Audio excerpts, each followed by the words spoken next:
संबंध परा और अपरा प्रकृतियों का स्वरूप बतलाकर अब भगवान ये बतलाते हैं कि दोनों प्रकृतियां ही चराचर संपूर्ण भूतों का कारण है और मैं इन दोनों प्रकृतियों सहित समस्त जगत का महाकारण हूं। एतद्योनीनि भूतानि सर्वाणीत्युपधारय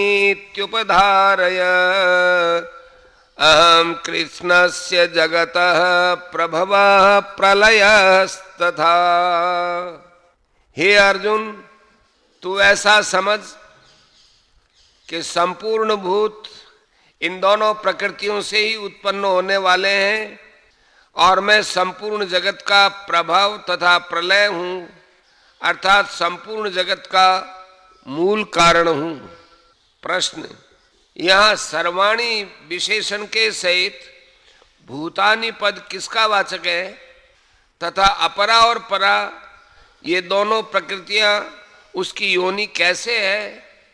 उत्तर, स्थावर और जंगम यानी अचर और चर जितने भी छोटे बड़े सजीव प्राणी हैं, यहाँ भूतानि पद उन सभी का वाचक है।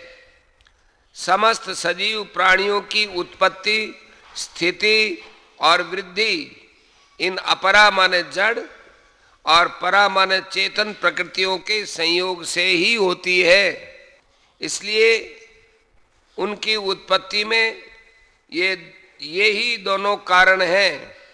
यही बात 13वें अध्याय के 26वें श्लोक में क्षेत्रज्ञ के नाम से कही गई है।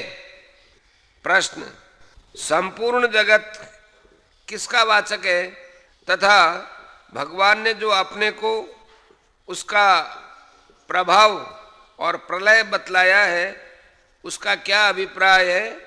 उत्तर, इस जड़ चेतन और चराचर समस्त विश्व का वाचक जगत शब्द है। इसकी उत्पत्ति, स्थिति और प्रलय भगवान से ही और भगवान में ही होते हैं।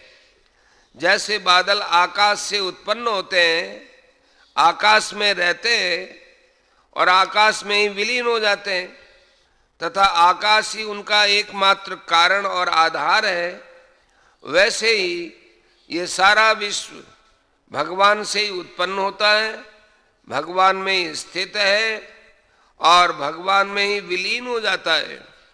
भगवान ही इसके एकमात्र महान कारण और परम आधार है। इसी बात को 9वें अध्याय के 4, 5वें और 6ठे श्लोकों में भी स्पष्ट किया गया है। यहाँ ये बात याद रखनी चाहिए कि भगवान आकाश के भांति जड़ या विकारी नहीं है। दृष्टांत तो केवल समझाने के लिए हुआ करता है। वस्तुतः भगवान का इस जगत के रूप में प्रकट होना उनकी लीला मात्र है।